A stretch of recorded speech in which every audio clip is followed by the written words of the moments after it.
보겠습니다. 말씀 우리 먼저 마가복음 10장 13절 그리고 마태복음 18장 1절부터 4절까지. 우리가 예배 순서가 좀 바뀌다 보니까 교동문이 없어졌네요. 그렇죠? 그래서 우리 같이 한 목소리로 그렇게 말씀을 우리가 봉독하겠습니다. 시작. 사람들이 예수께서 만져주심을 바라보고 어린아이들을 데리고 오매 제자들이 꾸짖거늘 예수께서 보시고 노하시어 이르시되 어린아이들이 내게 오는 것을 용납하고 금하지 말라.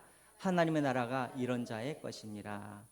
내가 진실로 너희에게 이르노니 누구든지 하나님의 나라를 어린아이와 같이 발들지 않는 자는 결단코 그곳에 들어가지 못하리라 하시고 그 어린아이들을 안고 그들 위에 안수하시고 축복하시니라. 아멘. 또 마태복음 18장 말씀입니다. 시작. 그때 제자들이 예수께 나와 이르되 천국에서는 누가 크니이까. 예수께서 한 어린아이를 불러 그들 가운데 세우시고 이르시되 진실로 너희에게 이르노니 너희가 돌이켜 어린 아이들과 같이 되지 아니하면 결단코 천국에 들어가지 못하리라. 그러므로 누구든지 이 어린 아이와 같이 자기를 낮추는 사람이 천국에서 큰 자니라. 아멘. 우리 옆선들과 같이 인사하겠습니다. 잘 오셨습니다. 사랑합니다. 축복합니다. 우리 은혜 많이 받으세요. 우리 같이 인사 나누겠습니다. 지난주에 여러분들 우리 설교 들으셨어요? 주제가 뭐였어요? 피터팬만 기억나세요? 네, 굿바이 피터팬이죠. 오늘은 설교 주제가 뭡니까? 헬로 피터팬이네요. 좀 이상하죠. 먼저 숙제 먼저 점검을 해야겠네요. 숙제부터. 암송 고린도전서 13장 11절 말씀 제가 여러분들 시험 들지 말라고 다 적어왔어요. 그래서 자, 우리 같이 읽어보겠습니다. 고린도전서 13장 11절 말씀 시작. 내가 어렸을 때 말하는 것이 어린아이 같고 생각하는 것이 어린아이 같다가 장사랑하는 사람이 되어서는 어린아이의 일을 버렸노라. 뭐가 좀 틀리네요. 자, 다시 한번 우리가 보실 분으로 보시고 하겠습니다. 다시 시작. 내가 어렸을 때는 말하는 것이 어린아이 같고 깨닫는 것이 어린아이 같고 생각하는 것이 어린아이 같다가 장성한 사람에서는 어린아이의 일을 버렸노라. 아멘. 꼭 기억하시기 바랍니다.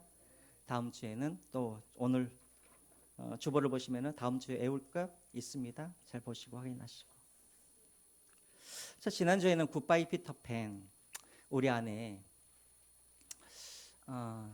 어린아이 같은, 여기서 말하는 어린아이 같은 거는 사실은 유치하다 이런 의미입니다. 유치하다.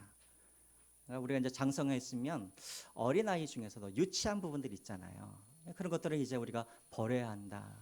그래서 이제 지난주에 우리가 말씀을 그렇게 나눴습니다. 그래서 우리 안에 아직도 어린아이와 같은 그런 유치하게 말하고 유치하게 생각하고 유치하게 깨닫고 이런 어린아이와 같은 모습이 있으면 뭐하라 그랬어요? 굿바이 피터팬. 굿바이 해버리라고 그랬죠. 자, 근데 여러분 오늘 본문은 정반대입니다. 오늘은 헬로 피터팬이에요. 헬로 피터팬. 이 말은 무슨 말이냐면 우리가 돌이켜 어린아이가 되자 이런 말입니다. 이 목사님 그러면 대체 어린아이를 버리라는 말입니까? 아니면 다시 어린아이가 되라는 말입니까? 그림을 하나 보여주시죠. 지난주에 우리가 이 그림 우리가 나눴죠. 자, 여러분 피터팬이 사는 나라가 어떤 나라라고 제가 말씀드렸죠? 예, 에버랜드가 아니라 무슨 랜드? 네버랜드. 왜 네버랜드예요? 나는 성장하지 않을 거야. 어른 안 될 거야. 그래서 네버 해가지고 네버랜드에 이렇게 이제 피터팬이 어린아이가 그렇게 살고 있죠. 피터팬이 왜 어린이 되기 싫어했을까요? 어른처럼. 여기서 말하는 어른처럼이란 게 뭘까요? 너무나 계산적이고 또 서로 속고 속이고 또 목적을 위해서 내 이익을 위해서 수단을 이렇게 가리지 않냐고 그렇게 이익을 취하는 그런 어른들. 피터팬이 그런 어른들의 모습을 보면서 나는 순수하게 나는 살 거야 하면서 피터팬은 순수한 어린이들과 이렇게 네버랜드에서 그렇게 이제 살게 되어지죠. 사도 바울은 지난주에 어린아이의 일을 버리라고 했습니다.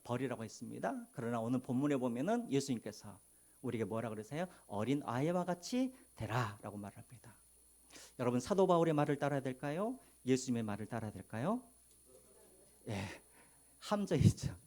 사도 바울의 말을 따라요? 예수님의 말을 따라요? 다 같은 말을 따라야 되죠. 왜? 다 같이 하나님의 말씀이니까. 그러니까 여러분들이 이제 오늘 주보에 보시면은 대체 그러면은 어린아이를 버리라는 것과 다시 어린아이가 되라는 말은 대체 무슨 말인가? 오늘 주보에 나와 있죠. 따라서 합시다. 성품은 어린아이처럼 순수하게. 신앙의 깊이는 다시 한번 신앙의 깊이는 예수 그리스도의 장성한 분량까지. 예, 그래요. 그러니까 성품은 버리라는 것은 우리가 어린아이처럼 유치하게 그렇게 살지 말고 예수님을 닮아가는 그렇게 이제 그런 성숙한 그런 사람이 되라는 것이고, 다시 어린아이처럼 되라는 말은 성품이 어린아이처럼 그렇게 순수하라, 이제 이런 의미를 가지고 있죠. 자, 그래서 오늘 우리는 말씀을 통하여서 대체 어린아이와 같은 그런 성품, 어린아이와 같이 그렇게 믿는다는 게 뭔지 우리가 같이 오늘 말씀을 통하여서 한번 살펴보겠습니다. 아유, 제가 잠깐 우리 저기 했네요. 우리 전현정 권사님 우리 한 달 동안 못 나오시다고 오셨는데, 아유, 우리 다시 한번 또 박수로 한번 우리 격려해 주시기 바랍니다. 지금도 눈이 보이지 않으세요. 제일 무서운 사람들이 어떤 사람이에요? 배 있는 게 없는 사람들이죠. 그래서 우리 전현정 권사님 옆에서 저기 하지 마시고, 어쨌든 너무나 반갑습니다. 한 달 동안 하시고. 자, 첫 번째 어린아이의 특징이 있습니다. 어린아이 특징. 어린아이의 특징은 무엇이냐면 자기를 철저하게 낮춘다라는 거예요. 겸손하다라는 거예요. 여러분, 아이들 키워보신 분들 어렸을 때 애들 놀이터에 이렇게 데려가면 애들이 반복적으로 하는 행동들이 있어요. 놀이터에서 열심히 놀다가도 한 번씩 뭘 해요? 확인해요. 뭘 확인해요? 엄마가 있는지 없는지 확인해요. 놀이터에서 놀면서 엄마를 확인하지 않은 아이는 아이가 아니라 어른이에요. 그러니까 저도 애들 데리고 이렇게 놀이터에 데려가면 한 10분 놀다가 또 엄마가 어디 있는가 또 살펴보고, 엄마가 확인되어지면 다시 또 열심히 또 놀다가 또 10분 후가 되면은 또 어떻게 해요? 엄마가 있나 없나 또 확인을 하죠. 그러니까 놀다가 엄마가 안 보이면 잠깐 화장실 가면 어떤 일이 벌어집니까? 난리가 나죠. 막 울고 불고. 여러분, 이게 바로 어린아이의 특징인 거예요. 첫 번째 어린아이의 특징은 뭐냐면 부모 없이는 살 수 없는 게 어린아이의 특징인 것처럼, 다시 우리가 돌이켜 어린아이의 신앙을 갖자라는 이 의미 속에는 어떤 의미가 있냐면 하나님 없이는 단 1초도 살아갈 수 없는 이런 신앙, 철저하게 하나님을 의지하는 이 신앙, 이것이 바로 어린아이의 신앙이라는 것입니다. 그래서 여러분, 첫 번째로 우리가 회복해야 할 것이 무엇인가? 어린아이 같은 신앙 중에서 회복해야 할 것, 나는 하나님 없이 나는 살 수 없습니다. 이 고백이 우리 안에 회복되어야 한다는 것입니다. 먼저 우리가 한번 볼까요? 18장, 우리 오늘 마태복음 18장 4절 말씀 다시 한번 볼까요? 제자들이 예수님 마지막 만찬을 하고 있는데 제자들이 그 앞에서 막 서로 또 다투는 거예요. 누가 더 큰 자인가? 다툴 때 예수님께서 어린아이 하나를 데리고 오셔가지고 상위에 그 아이를 올려놓은 다음에 예수님께서 이렇게 말씀하시죠. 그러므로 누구든지 이 어린아이와 같이 자기를 낮추는 사람이 천국에서 뭐 하는 자라고요? 큰 자라고요. 큰 자라고요. 여기서 말하는 이 낮추다, 이게 무슨 말일까요? 겸손하다, 이런 말이죠. 여러분, 우리는 교회, 우리 그리스도인들에게 있어서 겸손하다라는 것은 막 자기를 막 비하라는 말이 아니야. 비하라는 말이 아니라 우리의 겸손은 나는 아무것도 아닙니다, 막 이게 아니라 누구를 인정하는 거예요? 하나님을 인정하는 것이죠. 어떻게? 나는 하나님 없이는 나는 살아갈 수가 없습니다. 이게 바로 겸손인 것이죠. 또 모든 것이 다 하나님의 은혜입니다. 이것을 인정하는 것이, 이게 겸손인 것이죠. 그러니까 여러분, 나를 막 비하하고 나는 아무것도 아닙니다, 이게 겸손이 아니라 성경적인 겸손은 모든 것이 다 하나님이 하셨습니다. 나는 하나님 없이는 살아갈 수 없는 존재입니다. 이것을 인정하는 것이, 이것이 겸손인 것이죠.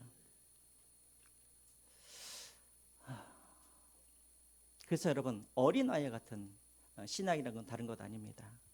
나는 주님의 은혜 없이는, 주님이 나와 함께 해주시지 아니하시면 나는 단 1분 1초도 나는 살아갈 수가 없습니다.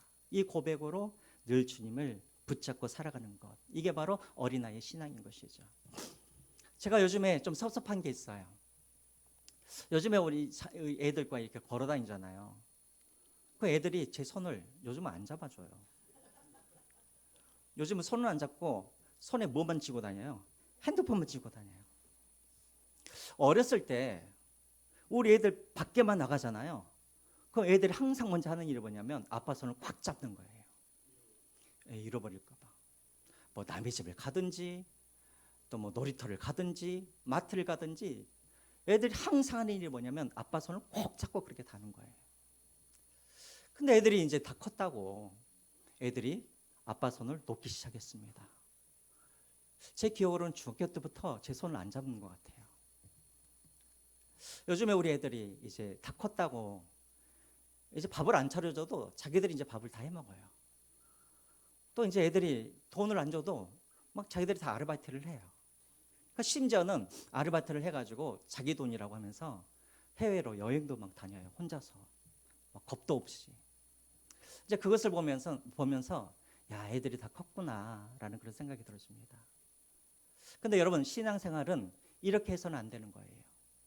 신앙생활은 하나님 손 붙잡지 않고 잘 사는 것은 이것은 신앙적으로 보면은 이것은 잘못되어진 것이죠. 그렇죠? 근데 여러분, 우리 자신들 한번 보십시오. 우리 그리스도인들 중에는 하나님 없이도 너무나 잘 사는 사람들이 있어요. 예수님을 믿기는 하는데 스스로 이제 다 컸다고 예수님 손 안 잡고 그냥 혼자 다니는 사람들이 너무나 많은 것이죠. 노후 준비 다 됐다고, 나 이제 돈 많이 있다고, 나 건강하다고, 우리 집안에 이제 문제가 하나도 없다고, 내 자녀들이 이제 다 성장해서 다 잘 살고 있다고.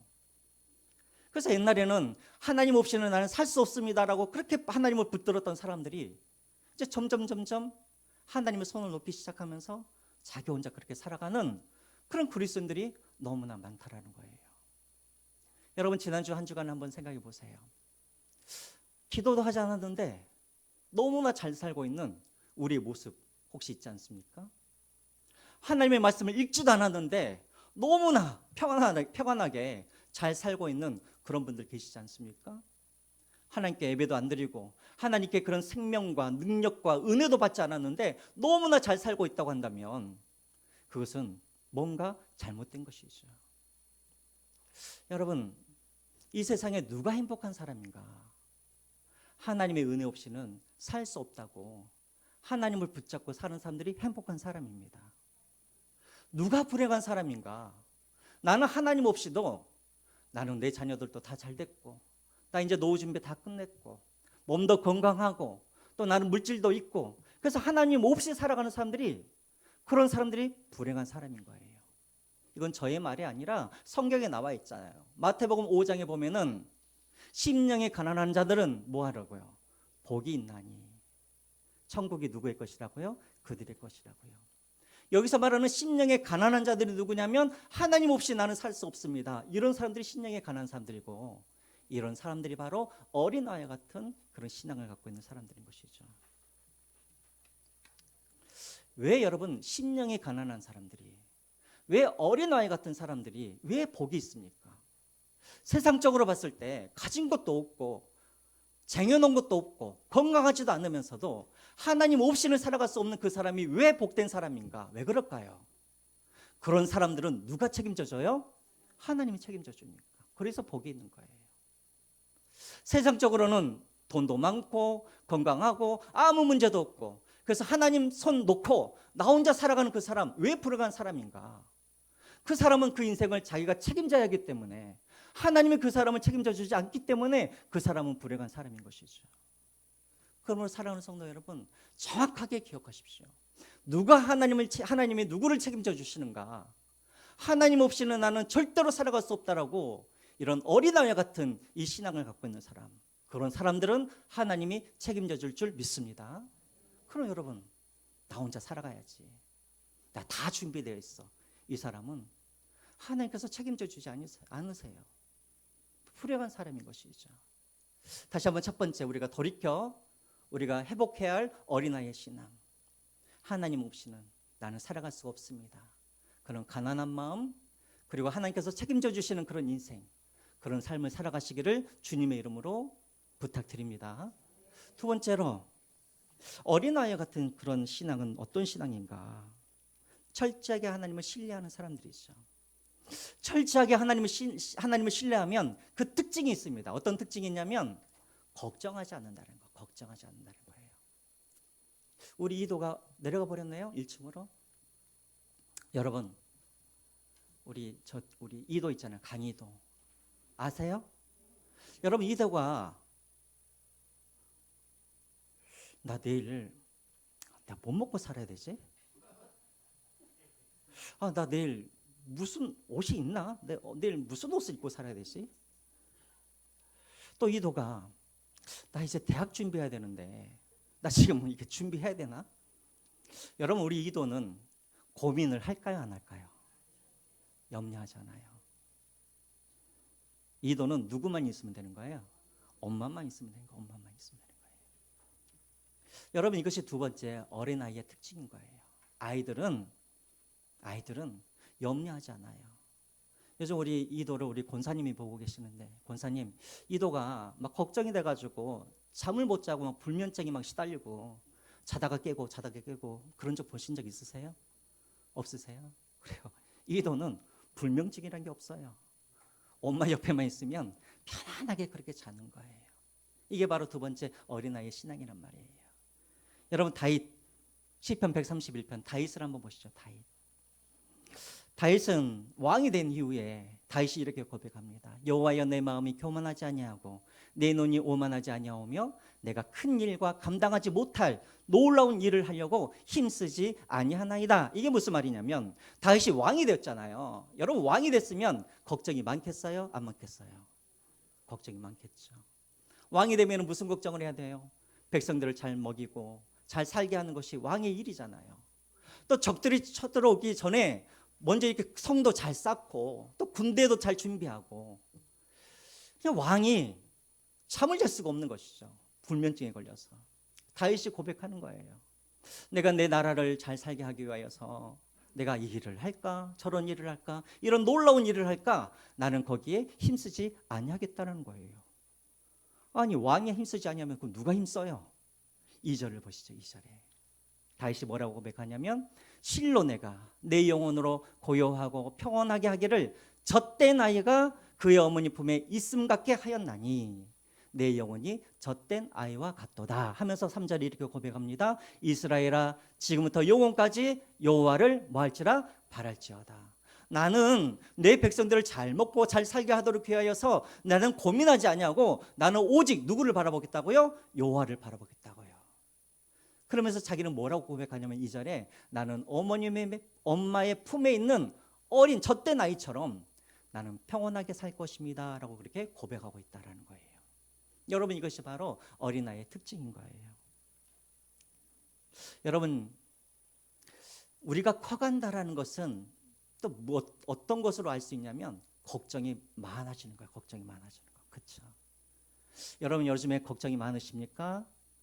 아니면 평온하게 살고 계십니까? 말을 안 하신 거 보니까는 걱정과 염려가 많으신 분들이 많은 것 같아요. 여러분, 만약에 우리 이도가 놀이터에서 길을 잃어버렸어요.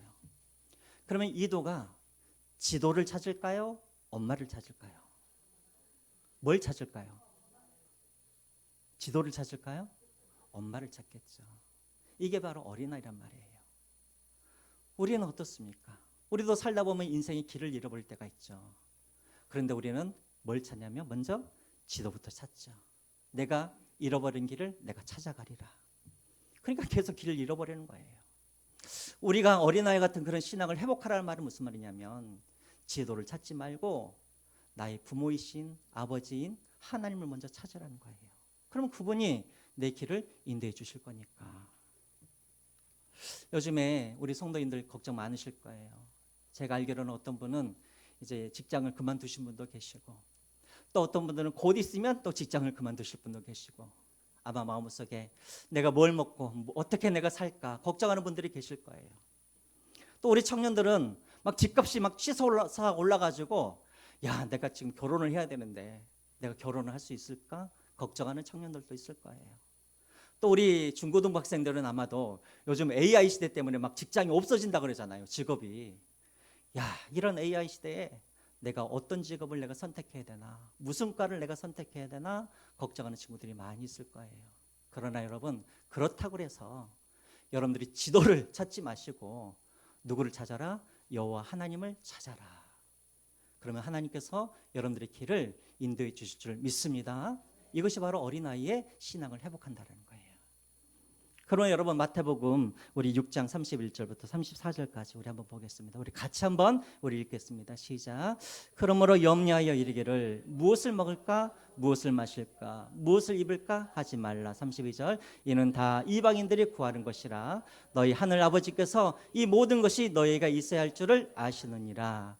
그런즉 너희는 먼저 그의 나라와 그의 의를 구하라. 그리하면 이 모든 것을 너에게 더하시리라. 그러므로 내일 일을 위하여 염려하지 말라. 내일 일은 내일 염려할 것이요 한날의 괴로움은 그날로 족하니라. 아멘. 먹고 마시고 내가 무엇을 입을까 걱정하지 말래요. 이것은 누가 고민하는 거냐면 이방인들이 고민하는 거래요. 이방인들은 누구인가? 하나님의 자녀가 아닌 사람들이죠. 그럼 우리는 하나님의 자녀이고 하나님 우리 아버지 되시니까 염려하지 말래요. 내일 일은 내일 염려하래요. 이 말은 염려하라는 말이에요? 하지 말라는 말이에요? 하지 말라는 말이에요. 왜? 내일이 되면 또 뭐가 되니까? 오늘이 되잖아요. 그렇죠? 염려하지 말라는 거예요. 두 번째, 여러분 우리 어린아이에 돌이켜 어린아이 같은 신앙을 회복하라. 이 말은 뭐냐면 염려하지 말아라. 하나님께서 책임져 주실 것이다. 그래서 지금도 길을 잃었다고 해서 지도를 찾고 계시는 분들은 지도 찾지 마시고 누구의 손만 붙들면 돼요? 하나님 아버지의 손을. 이 말은 막 직업도 찾지 말고 열심히 하지 말라는 말이 아니라 먼저 기도의 자리로 예배 자리로 나오셔서 하나님을 철저하게 먼저 신뢰하시는 저와 여러분들이 되시기를 주님의 이름으로 부탁드립니다. 세 번째로 어린아이의 특징이 무엇인가? 어린아이의 특징은 어머니의 젖을 사모한다는 거예요. 어머니의 젖을 사모한다. 여러분 저를 한번 보세요. 여러분들이 이 갓난아기 때 아이들에게 이렇게 이제 젖을 물려서 이제 키웠잖아요. 혹시 여러분들의 그 자녀들 중에 어머니 저는 오늘부터 금식하겠습니다. 이런 어린아이 보셨어요? 보셨어요? 혹시 내 자녀는 그렇던가요? 어떤 아이가 어머니 제가 태어날 때는 3.5kg였는데 벌써 제가 1년이 지났는데 제가 지금 8kg가 되었습니다. 오늘부터 제가 금식하겠습니다. 이런 아이 보셨어요? 그런 아이 없죠. 저도 기억나요. 눈 뜨면 뭘 찾고 엄마 젖을 찾고 그리고 또 젖을 다 먹으면 또 뭐하고 또 자고 또 자다가 일어나면 또 뭘 찾고 엄마 젖을 찾고 그래서 얘 엄마가 너무나 아파가지고 막 운 적도 있었어요. 하도 얘가 낮이고 밤이고 새벽이고 엄마 젖만 찾으니까. 이게 바로 어린아이 특징이라는 거예요. 자, 그럼 여러분 저를 보세요. 이런 아이들이 엄마 젖을 찾을 때 후식으로 찾을까요? 간식으로 찾나요? 아니에요. 본능이에요. 어떤 본능이냐면 생존 본능 때문에 찾는 거예요. 생존 본능 때문에. 그러니까 다시 말하면 아이들은 그냥 후식으로 찾는 것이 아니라 아이들이 본능적으로 내가 살아야겠다는 그 마음 때문에 계속해서 엄마 젖을 물고 사는 거예요. 어린아이 같은 그런 신앙을 회복하란 말이 바로 이 말이에요. 여러분 중에 혹시 하나님의 말씀을 간식처럼 드시는 분들이 있습니까? 후식처럼 드시는 분들이 있습니까? 먹어도 되고 안 먹어도 되고. 하나님의 말씀은 그렇게 하지 말라는 거예요. 정말 어린아이 같은 우리가 해야 할 일이 무엇이냐면 살기 위하여서 목숨을 걸고 어린아이가 아침이고 점심이고 새벽이고 그렇게 엄마의 젖을 찾는 것처럼 그렇게 간절한 마음으로 살기 위하여서 하나님의 말씀을 찾으라는 거예요. 제가 누누이 말씀드리잖아요. 왜 우리가 예배드려야 됩니까? 왜 기도해야 됩니까? 왜 우리가 말씀을 읽어야 됩니까? 여러분들이 예배 안 해도 기도 안 해도 말씀 안 읽어도 우리 하나님은 하나님이세요. 우리 하나님이 여러분들이 뭐 예배 안 드린다고 해서 하나님이 손해볼 게 뭐가 있어요? 근데 왜 하나님께서 우리에게 그것을 명령하시는가? 하나님을 위해서가 아니라 누구를 위해서예요? 우리를 위해서예요. 말씀 안 읽으면 우리가 죽으니까. 기도 안 하면 우리가 죽으니까, 예배 안 드리면 우리가 죽으니까 하나님께서 명령하시는 것이지, 하나님이 여러분들이 예배 드리고 말씀 읽는다 그래서 하나님이 더 높아지십니까? 더 낮아집니까? 아니에요. 살기 위하여서 말씀을 사모하시길 바랍니다. 이게 바로 어린아이의 신앙이라는 거예요. 세 번째, 우리가 돌이켜 다시 어린아이 같이 되라는 말은 무슨 말인가? 하나님의 말씀을 사모하라는 거예요. 어떻게 사모하라는 말인가? 우리 베레아 사람들이 있죠. 사도행전 우리 17장 11절 말씀 한번 볼까요? 이렇게 우리 같이 읽겠습니다. 시작. 베레아에 있는 사람들은 데살로니가에 있는 사람들보다 더 너그러워서 간절한 마음으로 말씀을 받고, 이것이 그러한가 하여 날마다 성경을 상고하고. 날마다 간절한 마음으로. 이 말은 선택이 아니라 이거 없이는 나는 죽을 수도 있다라는 그 간절한 마음으로 그렇게 말씀을 사모했단 말이에요. 근데 여러분, 그냥 말씀을 사모하라는 것이 아니라 오늘 베드로전서 2장 2절을 보면은 그냥 젖이 아니에요. 순전하고 무슨 젖? 신령한 젖을 사모하래요. 신령하고 순전한 젖. 이게 뭘까요? 여러분, 저를 한번 보세요. 여러분들이 아기들 젖을 먹이실 때 얘가 너무 좀 심심하겠다 싶어서 거기에다가 설탕을 넣어주신 분 계세요? 아니면 소화 잘 되라고 거기에다가 콜라 넣어주신 분 계세요? 아니죠. 모유가 최고잖아요. 그렇죠? 우리가 말씀을 사모하되 어떤 말씀을 사모해야 되는가? 정말 생명의 말씀, 하나님의 말씀을 사모하라는 거예요. 어떤 분들은 요즘에 이제 유튜브가 막 발전된다 보니까는 막 여기저기에서 막 좋다라는 말씀들을 다 그냥 쫓아다니면서 듣는 분들이 계셔요. 조심하세요. 첫 번째 1순위는 뭐냐? 하나님의 말씀, 본문의 말씀, 성경을 먼저 읽으세요. 두 번째는 본교회 목사님의 말씀을 들으세요. 우리 본교회는 어디일까요? 성수시장교회죠. 말씀드리고, 저도 이제 책임감이 있죠. 좋은 것을 먹여야 되니까. 세 번째는 이렇게 증명되신 그런 분들을 좀 보세요. 아무거나 막 많이 듣지 마시고 순전하고 신령한 것. 그래서 여러분, 베레아 사람들을 보세요. 말씀이 과연 그러한가 상고하였다고 그랬잖아요. 그들은 사도 바울의 말이라고 해서 그저 다 듣는 것이 아니라 정말 그 말씀이 하나님의 말씀인지 그들은 날마다 그러한가 생각하면서 말씀을 들었다라는 거예요. 여러분, 간절히 말씀을 사모하시고 그냥 말씀이 아니라 정말 신령하고 그리고 순전한 그런 젖을 사모하는 저와 여러분들이 되시기를 주님의 이름으로 부탁드립니다. 자, 네 번째 어린아이의 특징이 무엇인가? 여러분들의 주보에는 거룩한 바보라 되어 있는데, 어린아이의 특징은 무엇이냐면 악에 미련하다는 거예요. 악에 미련하다. 여러분, 오늘 마태복음 10장 15절 말씀 한번 보겠습니다. 마태복음 그 전에 뭐죠? 고린도전서 14장 20절 말씀 같이 한번 읽겠습니다. 시작. 형제들아, 지혜는 악에는 어린아이가 되라, 지혜는 장성한 사람이 되라. 다시 한번 우리 읽어볼까요? 다 같이 같은 목소리로. 자, 시작. 형제들아, 지혜는 아이가 되지 말고. 예. 아이의 특징은 무엇이냐면 악에 미련하게 되는 것이 아이인 것이죠.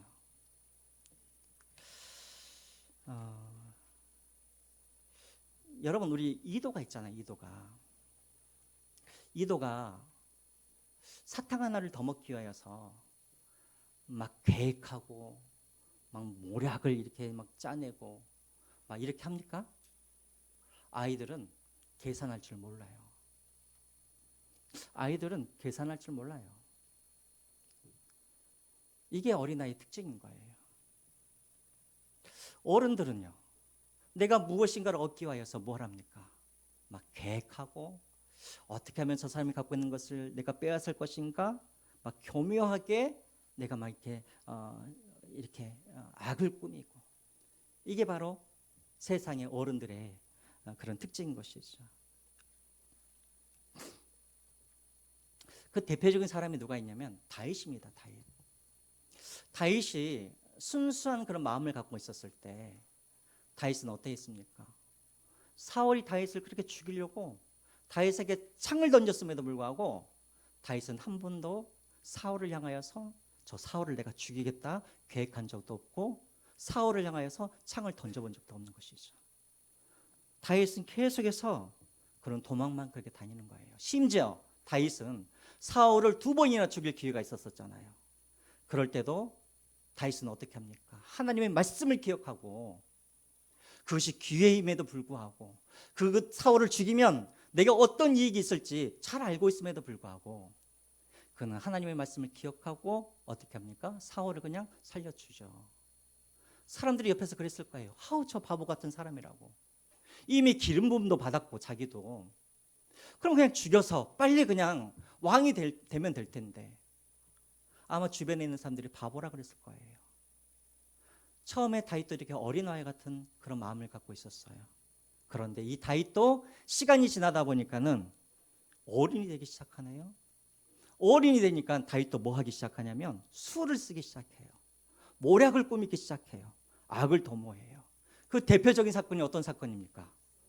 그렇죠. 밧세바의 남편 누구? 우리아를 죽이기 위하여서. 우리가 너무나 잘 알고 있죠. 다윗이 밧세바와 동침을 합니다. 근데 이 밧세바는 이미 남편이 있는 사람이에요. 우리아, 다윗의 충신이에요. 동침을 했는데 밧세바가 아기를 가져버렸네요. 다윗이 이제 모략을 꾸미기 시작하죠. 아, 이러다 안 되겠다. 그래서 전쟁터에 나가 있는 그 우리아를 불러가지고 뭐라 그러냐면 집에 가서 잠을 자라고 그렇게 이야기를 해요. 왜? 집에 가서 밧세바와 잠을 자고 동참을 하게 되면 이 아이가 누구의 아이라고 그렇게 바꿀 수가 있으니까 우리아의 아이라고 그렇게 바꿀 수가 있으니까. 근데 우리아가 충실한 사람이잖아요. 지금 전쟁터에서는 내 부하들이 지금 전쟁하고 있는데 내가 어떻게 편안하게 집에서 잘 수 있습니까 하면서 집을 들어가지 않는 거예요. 다윗이 얼마나 당황했겠어요. 다윗도 포기하잖아요. 그 다음에는 우리에게 뭘 먹입니까? 술을 모여가지고 우리아에게 막 술을 취하게 해요. 그래서 우리아라 하여금 빨리 집에 들어가서 자라고 그러죠. 근데 우리아가 또 가서 잠을 잡니까 안 잡니까? 안 가요. 집을 안 가요. 그래서 다윗이 또 포기합니까? 안 하죠. 이제 우리아를 전쟁터에 보내가지고 군대 장관 요압에게 명령을 하죠. 우리아를 어떻게 하라고? 전쟁터에서 제일 앞에 서게 해서 싸우게 하라고. 그래서 죽게 하라고. 실질적으로 그렇게 되어버렸죠. 그래서 우리아가 죽지 않습니까? 그런데 기다리듯이 우리아가 죽고 나서 장례 다 치르고 난 다음에 다윗이 누구를 취합니까? 밧세바를 취하게 되잖아요. 여러분, 이게 바로 우리가 알고 있는 다윗의 실상인 거예요.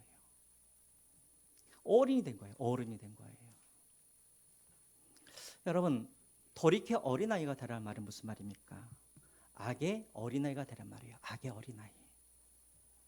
세상 사람들은 그래요. 우리 그리스도인들 보고, 야, 정말 당신들은 세상 물정 모른다고. 그래서 조롱하기도 하고 손가락질도 하고 그렇죠. 그러나 여러분, 우리는 그러할지라도, 조롱당할지라도, 사람들에게 바보 소리 들은다 할지라도 우리는 어떻게 해야 될까요? 악에 대해서는 어린아이가 되어야 한단 말이에요.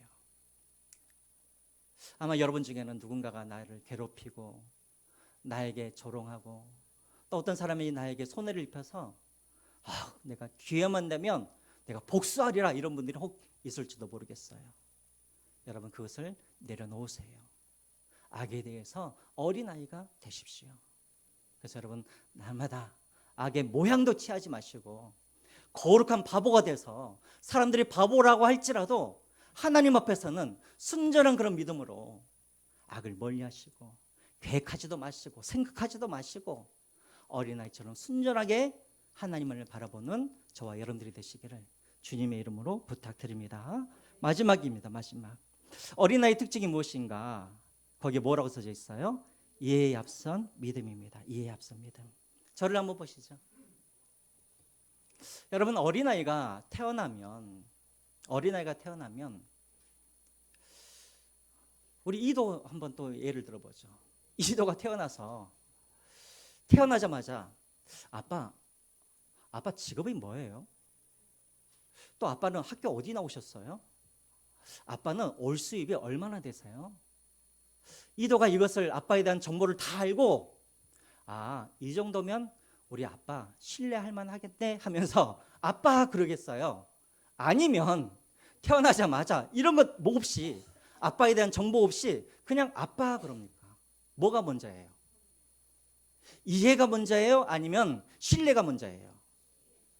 여러분들 자녀 낳은 다음에 아빠는 이런 사람이고 통장에는 얼마가 있고 아빠는 어디 학교 나왔고 아빠는 장래가 촉망된 사람이야 이렇게 말하면서 나를 신뢰해 그러신 적 있으세요? 아니에요. 태어난 어린아이들은 이해에 앞서 뭐부터 시작하냐면 먼저 신뢰부터 한단 말이에요. 신뢰부터. 마태복음 10장 15절 말씀 한번 볼까요? 마태복음 10장 15절 말씀 우리 같이 한번 읽어보겠습니다. 마태복음 10장 15절 말씀 시작. 내가 진실로 너에게 이르노니 누구든지 하나님의 나라를 어린아이와 같이 발들지 않는 자는 결단코 그곳에 들어가지 못하리라 하시고, 여기서 받들다 이 말이 무슨 말이냐면 의심 없이 받다란 말이에요. 의심 없이 받다. 제가 여러분 또 우리 이도 이야기하는데 이도에게 제가 사탕 하나를 줬어요. 이도가 그 사탕을 받을까 말까 받을까 말까 이러겠어요? 목사님이 평소에 잘 안 주시는 분인데 이 사탕을 왜 주셨을까? 혹시 나한테 무슨 뭔가를 바라시면서 이러실까? 이럴까요? 안 그럴까요? 그래요? 안 그래요? 안 그래요. 주면은 우리 이도는 의심 없이 그것을 받아들여요. 여기서 받들다는 말이 그 말이에요. 의심 없이 받단 말이에요. 의심 없이 받다. 하나님의 나라가 아직 이해되어지지 않지만, 하나님의 나라가 완전하게 이것이 대체 무엇인가 모르지만, 그러나 어린아이들은 그것을 의심 없이 그렇게 받아들인단 말이에요. 뭘로? 신뢰함으로. 여러분 저를 한번 보세요. 예수님께서 제자들을 부르셨을 때, 우리가 요한복음 우리가 지금 묵상하고 있죠, 아침마다. 예수님께서 제자들을 부르셨을 때, 여러분 예수님께서 제자들을 부르셨을 때 제자들에게 나를 따르라 그러셨지, 제자들에게 한 번도 예수님께서 이렇게 설명한 적이 없어요. 나는 어디 출신이고, 나는 앞으로 너희들에게 뭘 보장할 것이고, 너희들이 나를 따라오면 너희들이 이렇게 될 것이라 예수님께서 제자들을 한 번도 설득하신 적이 없어요. 제자들에게 뭐라고 그러냐면 그저 나를 따르라고 그렇게 이야기를 해요. 이해를 시켜주신 게 아니에요. 그냥 따르라고 명령을 하십니다. 근데 제자들도 희한해요. 예수님께서 아무 말 없이 그냥 따르라고 했는데 그 제자들도 의심 없이, 이해도 되지 않는데 그 예수님을 따라가요. 따라갔더니 그들은 믿음으로 따라갔더니 이후에 그들은 이해하게 되어지죠. 예수님이 누구신지, 예수님이 어떤 분이신지 언제 그들이 깨달아져요? 3년 후에 베드로가 이렇게 말을 하죠. 주는 뭐라고요? 그리스도시요 살아계신 하나님의 아들입니다. 처음 따를 때는 베드로가 그것을 몰랐어요. 그냥 따라갔어요. 이해가 되지 않았죠. 이분이 대체 누군지를 몰랐어요. 근데 신뢰하고 믿음으로 따라갔더니 3년 후에 그가 이해가 되어지는 거예요. 이분이 그리스도시고 하나님의 아들이다. 여러분 어린아이들은 이해해서 따라가는 게 아니에요. 먼저 신뢰하고 믿음으로 따라가면 나중에는 이해가 되는 것이죠. 크면은 우리 아버지가 이런 학교를 나왔고, 우리 아버지가 이런 직업이 있으셨고, 우리 아버지가 이런 분이다. 그때 이해하는 거예요. 그 대표적인 사람이 누구냐면 니고데모였어요. 니고데모. 우리가 이번 주에 큐티 했죠. 니고데모. 여러분 니고데모가 어떤 사람이었습니까? 밤중에 몰래 예수님을 찾아와서 영생에 대해서 물어보죠. 어떻게 해야지 우리가 영생을 받습니까? 예수님께서 말씀하시죠. 물과 성령으로 거듭나지 아니하면 하나님 나라에 들어갈 수 없다고. 그랬더니 니고데모가 이해를 해요, 못해요? 이해를 못해요. 아니 한번 태어난 사람이 어떻게 다시 태어납니까? 그랬더니 또 예수님께서 또 이상한 말씀을 하세요. 모세가 광야에서 노뱀을 들렸던 것처럼 인자가 내가 들려져야, 그래야 나를 믿으면 너희들이 하나님 나라에 들어갈 수 있다라고 말씀을 하세요. 자, 니고데모가 이해를 했을까요, 못했을까요? 이해를 못했어요. 근데 후에 니고데모가 어떻게 변화되어지는가? 니고데모는 그 예수님의 말씀에 이해는 못했지만 그 예수님을 신뢰하면서 예수님을 따라갔어요. 그랬더니 나중에 니고데모가 어떤 사람이 되어지냐면, 우리 다음 말씀 한번 볼까요? 요한복음 19장 38절에 예수님께서 십자가에 못 박혀 죽으셔가지고 누군가가 예수님의 시신을 수습하고 예수님의 장례를 치러줘야 되는데, 제자들 중에는 한 사람도 예수님의 그런 시신을 수습해주는 사람들이 없었어요. 왜? 만약에 예수님의 장례를 치러주다가 로마 당국에게 잡히게 되어지면 자기도 십자가에 죽을 수가 있으니까. 그래서 아무도 예수님의 십자가에 달리신 그 예수님의 그 시신을 수습해 주는 사람도 없었고 장사 지내주는 사람이 없었어요. 그때 나서서 예수님의 장례를 치러준 사람이 누구였냐면 그게 누구였어요? 니고데모였어요. 니고데모. 그는 산헤드린 공회원이었어요. 관료였어요. 또 바리새인이었어요. 사람들에게 존중을 받고 모든 것을 다 갖고 있는 사람이에요. 자칫 잘못했다가는 자기의 모든 것을 다 잃어버릴 수 있는 그런 위험적인 그런 순간에도 니고데모는 확실하게 이제 알게 된 것이죠. 뭘요? 예수가 그리스도시고 하나님의 아들이라는 것을. 그러니까 그가 죽을 수도 있음에도 불구하고 예수님의 장례를 누가 치러주냐면 니고데모가 치러주는 거예요. 니고데모는 이해해서 예수님을 따라간 것이 아니라 예수님을 신뢰해서 따라갔더니 나중에서야 니고데모는 예수님께서 말씀하신 것이 무엇인지를 깨닫고 그리고 그는 예수님을 이해하고 예수님께 자기의 삶을 드리는 삶이 되었다라는 거예요. 오늘 여기에 계신 여러분 중에는 그런 분들이 계실 거예요. 아직 예수님이 이해되어지지도 않고 말씀을 읽어도 무슨 말인지 잘 모르겠고 또 여러분들 우리의 상황을 보면은 도저히 내가 이해할 수 없는 그런 상황을 맞이하는 분들도 있을 거예요. 그런 우리에게 필요한 것이 무엇인가? 계산하지 말라는 거예요. 어린아이처럼 예수님을 신뢰하게 되어지면 시간이 지나면 우리가 그 예수님이 이해되어지고 그 예수님은 우리를 깊은 이해로 우리 예수님께서 우리를 인도해 줄 줄 믿습니다. 그러므로 여러분 예수님의 그런 어떤 인도하심에 대해서 또 말씀에 대해서 여러분들이 계산하지 마시고 너무 어른들처럼 계산하지 마시고 그 계산기를 내려놓으시고 예수님을 신뢰하시고 따라가시기 바랍니다. 계속해서 이해되지 않지만 기도의 자리에 예배의 자리에 여러분들이 말씀의 자리에 계속해서 여러분들이 붙들고 계시면 어느 순간인가 예수님께서 우리를 그 상황을 이해하게도 하시고 또 예수님이 누구인지를 이해하게도 하시고 더 깊은 이해로 하나님께서 여러분들을 인도해 주실 줄 믿습니다. 자, 이렇게 이제 말씀을 맺겠습니다. 너무나 시간이 많이 가가지고 돌이켜 어린아이 같이 되시기를 주님의 이름으로 부탁드립니다. 자, 우리 찬양하시면서